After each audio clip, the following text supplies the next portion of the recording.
2000년 아틀레티코 마드리드는 2부 리그로 강등된 뒤 혼란에 빠져 있었습니다. 팬들의 신뢰도 바닥까지 떨어진 상황. 구단 내부는 급하게 정상화를 외쳤지만 그 어떤 변화도 뚜렷한 결과도 내지 못하고 있었죠. 부서진 팀, 무너진 구심점, 모든 것이 흔들리던 그 시기 한 소년이 등장했죠. 팀을 다시 응시하게 만든 그 이름은 바로 페르난도 토레스. La verdad que nunca pensé en el final, cómo sería el final. Uno sueña con jugar y piensa cómo será su debut y su primer gol y si va a las selecciones y gana consigue retos que tiene, pero uno nunca piensa cómo será mi final.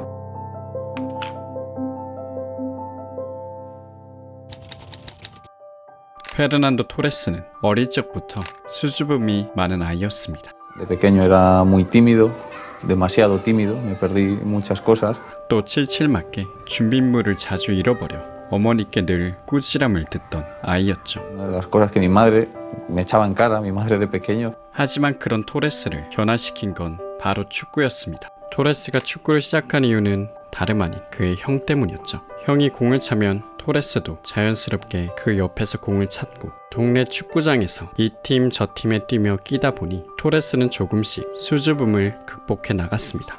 He sido capaz de perder esa timidez gracias a un balón. 처음엔 골키퍼로 시작했던 토레스. 하지만 딱딱한 바닥에서 몸을 던지다 보니 그만 토레스의 강냉이 2개가 날아갔죠.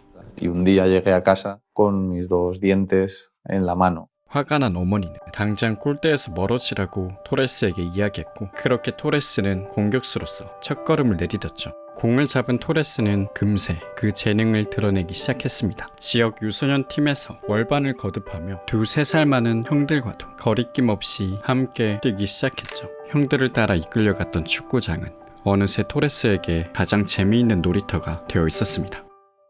하지만 어느 날 토레스의 마음속에 또 다른 무언가가 들어왔습니다. 가족과 함께 떠난 휴가에서 놀러간 외할아버지 댁. 그곳 선반 위엔 작고 둥근 접시 하나가 놓여 있었고 우연히 그 접시를 본 순간 토레스는 마치 홀린 듯 한참 동안 그걸 바라보았다고 하죠. 그 접시는 다름 아닌 아틀레티코 마드리드의 문양이 새겨진 접시. Le preguntó a su abuelo porque siempre veía este plato. Abuelo, ¿y eso qué es? Digo, este es el escudo de Atlético de Madrid, es el equipo mejor del mundo. 그리고 얼마 뒤 라요 13 청소년 팀에서 뛰던 토레스에게 한 소식이 들려왔습니다. 시즌 최고의 선수 3명에게 프로팀 유소년 입단 테스트 기회가 주어진다는 소식이었죠. 그리고 그 팀은 다름 아닌 아틀레티코 마드리드. 당연하게도 팀의 에이스로 활약하던 토레스에게 그 기회가 주어졌습니다. 그리고 결과는 No.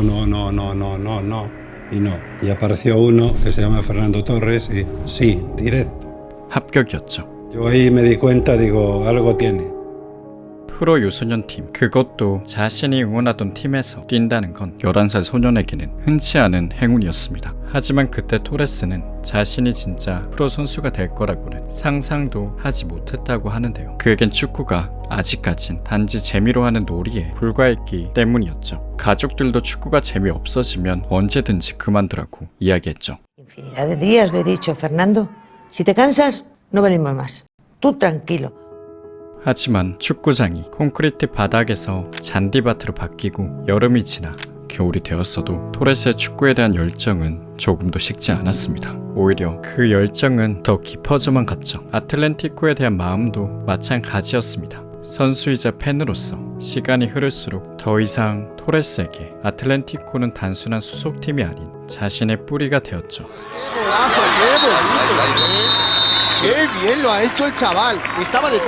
그렇게 시간이 흘러 수줍기만 하던 소년은 구단을 대표하는 유망주로 성장했고 Pero bueno, a mí me ha tocado jugar en segunda, empezar en segunda y yo creo que me va a venir bien. 이후 스페인 청소년 대표팀에도 발탁된 토레스는 Fernando Torres. Será no ser el lanzamiento, gol. Gol de España. Gol de Fernando Torres. 팀의 간판 스트라이커로 많은 주목을 받게 됩니다. 많은 클럽들이 그에게 관심을 보였지만 그가 뛰고 싶은 곳은 여전히 En el primer equipo, pero bueno, cada cosa a su tiempo. ¿En el Atleti o en el Madrid? En el Atleti. 아틀레티코 마드리드였습니다. 그리고 15살이 되던 해 토레스는 정식으로 클럽과 계약을 맺으며 알레티 1군 선수가 되었죠. 계약 이후에도 토레스는 여전히 수줍은 소년이었지만 눈빛은 완전히 달라져 있었습니다. 그렇게 한 해가 지나 2001년 토레스는 자신의 첫 프로 데뷔전을 치르게 됩니다. 그런데 경기를 뛰다 보니 토레스는 이상한 점 하나를 눈치채게 되죠. 그건 바로 자신이 볼을 잡을 때마다 관중석에서 환호성이 터져 나오고 있다는 것. 처음엔 당황했지만 그 순간 토레스는 깨닫게 됩니다. 아틀레티코의 모든 팬들이 찾고 있던 희망이 바로 자신이었다는 것을요. Creo que en esa época se junta la necesidad de un nuevo ídolo y de alguna forma creo que siempre me han visto como cada uno de ellos. 그도 그럴 것이 당시 아틀레티코 마드리드는 2부 리그로 강등됐고 재정 상태도 바닥을 찍으면서 팬들을 비롯해 팀 전체가 혼란과 좌절에 빠져 있었죠. 그런 막막한 목구름 속에서 한 줄기 빛과 같은 존재가 바로 토레스였습니다. Bueno, hombre, para mí Fernando, ¿qué voy a decirte? Y además lo va a demostrar. 그리고 스페인 내에서도 토레스는 곧 엘 니뇨, 소년이란 의미의 별명으로 불려지며 엄청난 인기를 끌기 시작했죠. 그리고 아이러니하게도 엘 니뇨는 수많은 소년들의 우상이 되기 시작했습니다. 수많은 아이들은 레알 마드리드 유니폼이 아닌 2부 리그 팀의 셔츠를 사기 시작했죠. 구단 역시 이런 토레스를 수많은 광고에 출연시키며 그를 최대한 상업적으로 활용했죠. 무수한 사인 요청과 슈퍼스타 대접, 자칫 토레스의 마음이 붕 뜰 수도 있었지만 모든 것은 오직 알레티를 위한 것이었죠. 언제나 그의 마음속에는 팀을 반드시 승격시키겠다는 열망밖에는 없었습니다. 하지만 경제는, 아니 현실은 차가웠습니다. No se asciende. Entonces hay un silencio extraño. 아틀레티코는 다시 한번 승격에 실패하고 말았죠. 그리고 토레스는 그날 밤 자리를 뜨지 못하고 눈물을 흘렸죠. Pues yo pocas veces le he visto llorar y esa noche no veas cómo lloró. Fue una responsabilidad muy grande para el ojo. 2부 리그에서 또다시 한 해를 보내야 한다는 건 그에게도 팬들에게도 견디기 어려운 일이었습니다. 이 팀을 계속 응원해야 하는 것인지 스스로 던진 질문에 대답하지 못하는 팬들도 있었죠. 하지만 그 침묵 속에서 토레스는 조용히 마음을 다잡았습니다. En primera, en el Atlético de Madrid, ¿ese es tu objetivo? Sí, ese es el objetivo de esta temporada, ¿no? Conseguir el ascenso y jugar en primera división. 그리고 다음 시즌 구단의 전설이자 당대 탑클래스 감독 중 하나였던 루이스 아르고네스가 부임하게 됩니다. 그를 한마디로 정의하면 개빡센 감독이었죠.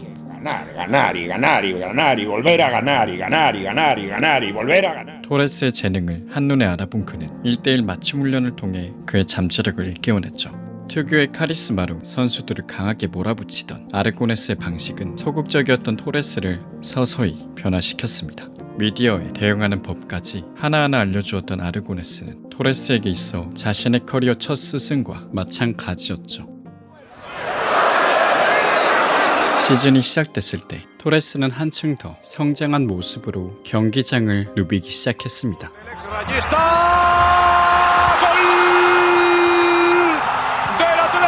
그리고 마침내 El ascenso es el final que hace olvidar todo lo anterior. 아틀레티코 마드리드는 1부 리그로 돌아왔죠. 2년이라는 긴 어두운 터널을 걷어낸 그날 비세테 칼데론 경기장은 뜨거운 함성과 눈물로 가득 찼죠.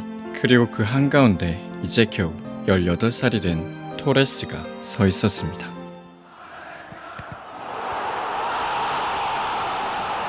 그리고 다음 시즌 1부 리그에서 토레스는 본격적으로 재능을 꽃피우기 시작했습니다.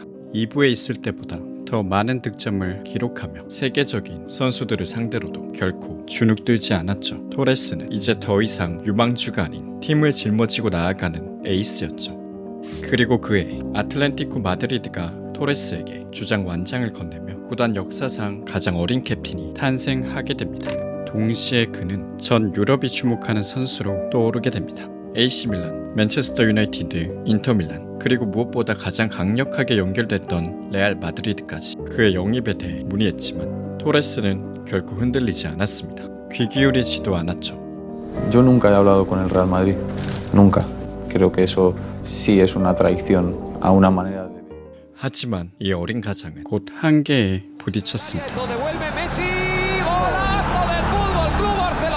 연속되는 탈락과 끔찍한 패배, 지지부진한 성적은 토레스가 애써 눌러왔던 고민을 다시 떠오르게 만들었죠. Que nunca quise sentarme conmigo mismo y analizar la situación, porque sabía que si lo hacía, cuál iba a ser la respuesta. 토레스는 팀과 함께 우승하는 걸 언제나 원했습니다. 하지만 그러기 위해선 무엇보다 팀의 전력이 탄탄해야 했죠. 그리고 전력을 보강하려면 돈이 필요했습니다.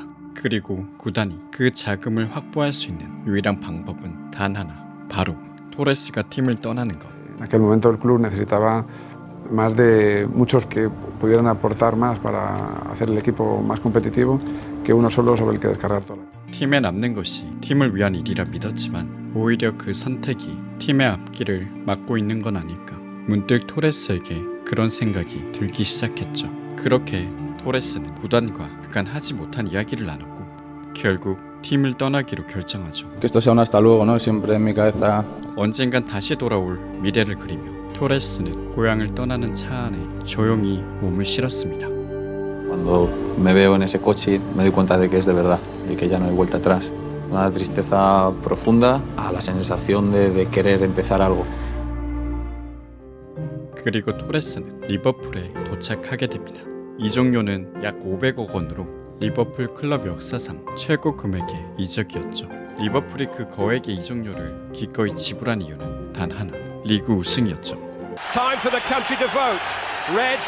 토레스의 첫 데뷔전은 안필드에서 열린 첼시와의 경기였습니다. 그리고 전반전 시작 20분이 채 지나지 않아 Start and I play the pass, a simple pass, just normal. 제라드의 전혀 노멀하지 않은 패스가 이어졌고 토레스가 공을 잡고 달리던 그 순간 그의 데뷔골이 터지게 되죠.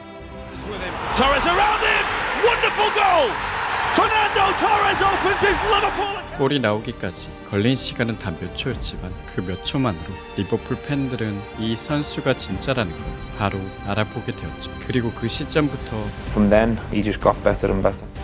토레스는 마치 폭주 기관차 마냥 En este campo yo voy a marcar cada partido. 멈추지 않았습니다.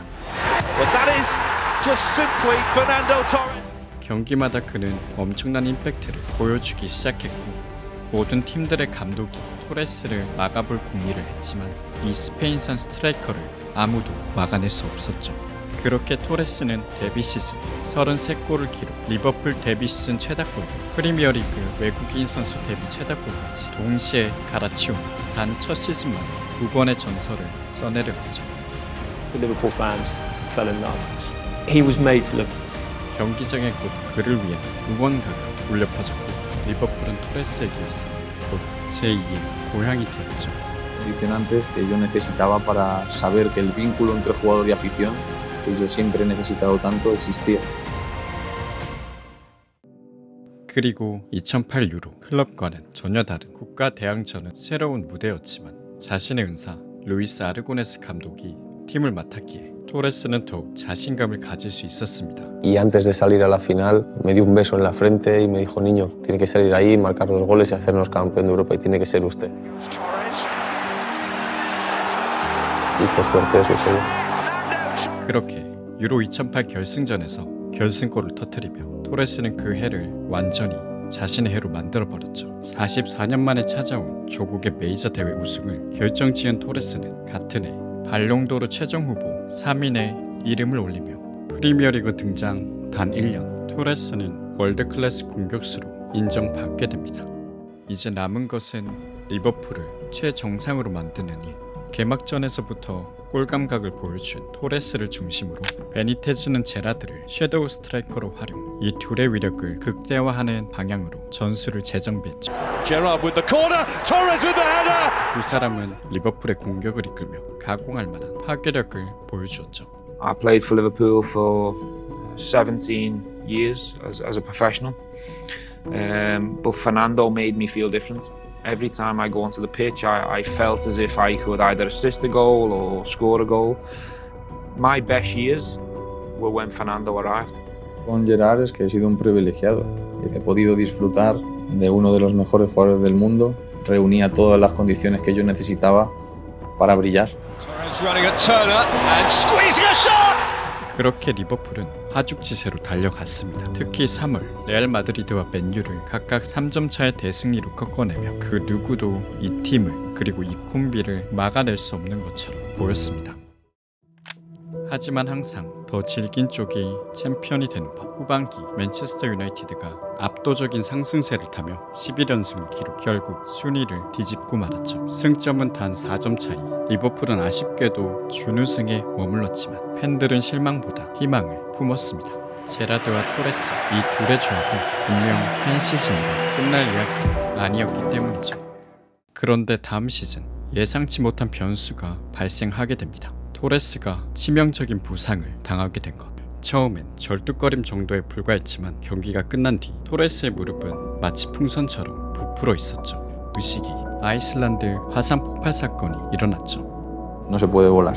Yo no me lo podía creer. No hay una opción de volar. 화산재는 대기권 상층으로 퍼져나갔고 그 여파로 유럽 전역의 항공편이 전면 중단되었습니다. 결국 토레스는 당초 계획했던 비행기를 탈 수 없었고 대신 그는 1500km가 넘는 거리를 차로 이동해야 했습니다. 그렇게 골든타임을 놓친 채 바르셀로나에 도착한 토레스. 검사 결과는 반올판 파열이었죠. 이대로는 월드컵 출전이 불가능했습니다. 그러자 토레스는 반올판의 일부를 제거하는 수술을 결정하죠. 이 수술은 회복은 빠르나 장기적인 관점에서 축구 선수에게 치명적인 리스크를 안고 있었습니다. 하지만 월드컵 출전을 간절히 원했던 토레스에게 선택지는 이것밖에 없었죠. Si hay que quitar el menisco entero, se quita.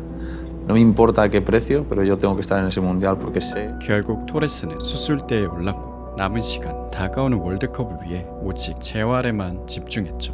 그리고 그 시즌 토레스를 잃어버린 리버풀은 시즌 7위로 추락하게 됩니다. 그 대신 Silva, Mata, Llorente, Fernando Torres. 그는 월드컵에 나가는 대표팀엔 합류하게 됐죠. 하지만 토레스의 몸은 여전히 불안정한 상태였습니다. 대표팀 감독 델보스케 역시 그의 몸 상태에 대해 확신을 갖지 못했죠. intervenido, pero es de esperar que no es de gravedad lo que le ha sucedido y que dentro me parece que incluso estaba. 그 말을 증명하듯 월드컵이 시작되었지만 토레스에게서 예전의 날카로움은 찾아보기 힘들었습니다. 교체 출전이 늘어났고 대회 내내 한 골도 넣지 못했습니다. 결승전 연장 후반 토레스는 마지막 교체 선수로 그라운드에 투입되었죠. 그리고 조국의 역사적인 순간을 함께 하게 됩니다.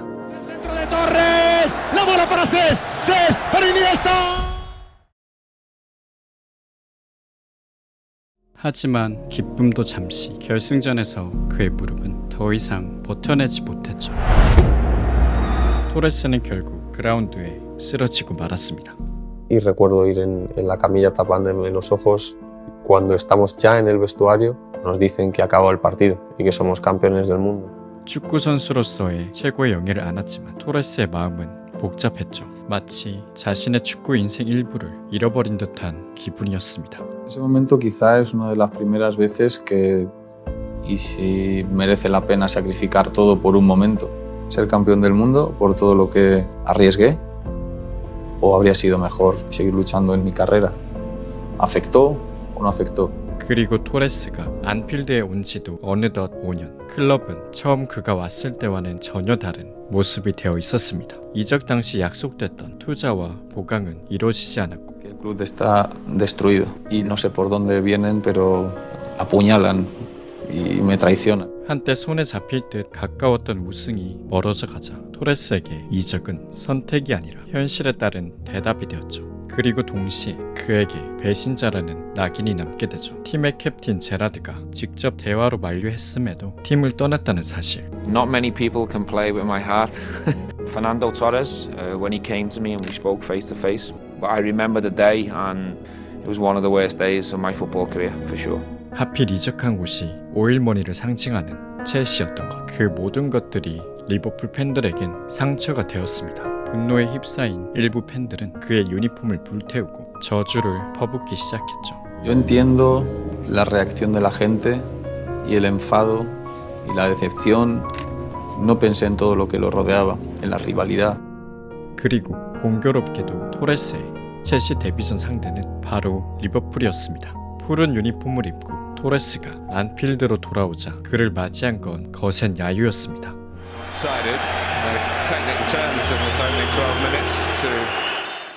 그리고 토레스는 리버풀전은 물론이고 그 다음 경기에서도 또 그 다음 경기에서도 득점을 기록하지 못했습니다. 월드컵 이후 계속해서 불안정했던 몸 상태, 5천만 파운드라는 무게, 낯선 팀 분위기, 배신자라는 낙인까지 찍히며 축구 인생을 부정당하기까지 이 모든 상황들은 어쩌면 처음부터 토레스가 뛰기 어려운 곳에 와 있다는 걸 암시했습니다. 그리고 이러한 상황에서 맨유와의 경기, 그 장면이 나오게 되고 팬들의 마지막 인내심까지 무너뜨리게 되죠.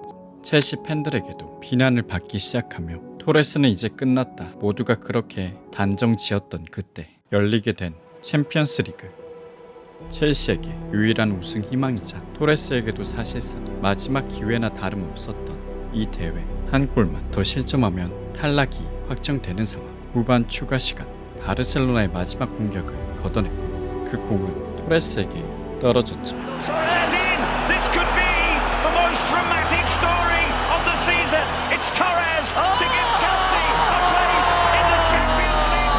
침착하게 마무리 지은 토레스는 첼시의 결승전을 확정 지었습니다. 이른바 일시불골이었죠. 이 골로 첼시는 바르셀로나를 꺾고 결승에서 위넨을 상대로 승리하며 클럽 역사상 첫 챔피언리그 우승을 차지하게 됩니다. 불과 몇 달 전만 하더라도 토레스는 자신의 꿈이 이루어질 줄은 상상조차 못했죠.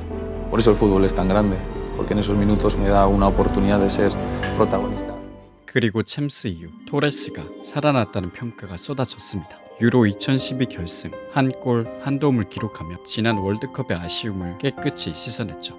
골든부츠마저 수상, 스페인 메이저 대회 3연패 주역으로서 토레스는 자신의 이름을 다시 한번 세계에 각인시켰습니다. 여기에 첼시에서 유로파 우승까지 이끌어내며 그 시절 토레스가 살아 돌아온 게 아니냐는 기대감이 올라갔죠. Obviously, we want him to score more goals. 하지만 토레스의 득점력은 여전히 그 기대에 미치지 못했습니다. I thought Fernando could give us a bit more. 그렇게 요란했던 시작과는 정반대로 토레스는 조용히 첼시를 떠나게 됩니다. 밀란으로의 임대가 결정났지만 그곳에서 토레스는 어떤 열정도 동기부여도 없었습니다. 이탈리아 무대 적응 실패로 토레스는 선수로서 더 이상 갈 곳이 없는 것처럼 보였습니다. 그런데 그런 그에게 손을 내민 클럽이 등장했죠. Asumo y entiendo que lo mejor es ponerle punto y final.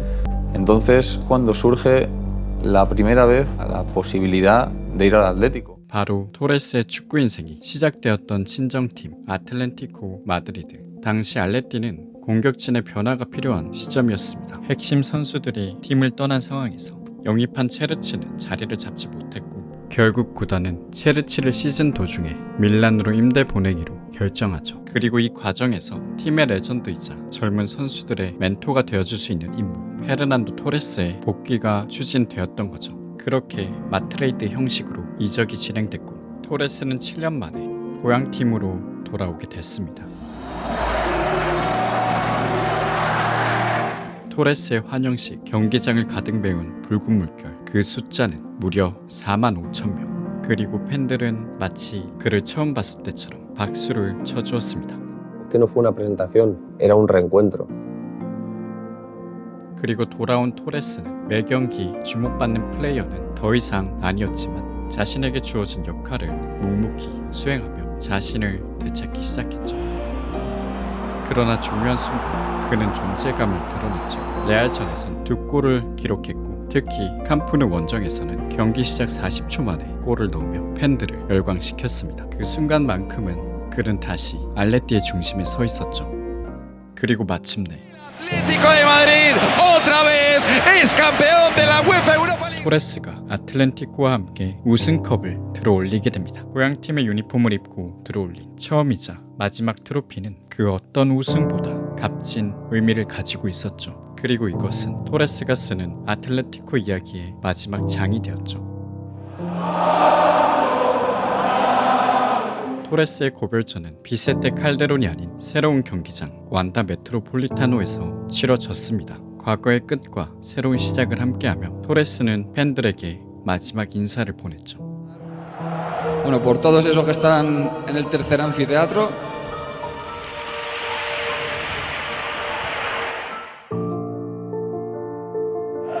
en especial a dos personas.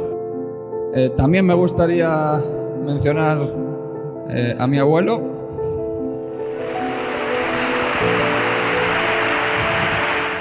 que me dio el regalo más grande que se le puede dar a un nieto, que es hacerle del Atleti. A Luis Aragonés, al que todos le debemos que nos enseñara el camino. Y por último, a toda la familia atlética. Nunca necesité ningún título para sentirme el jugador más querido del mundo.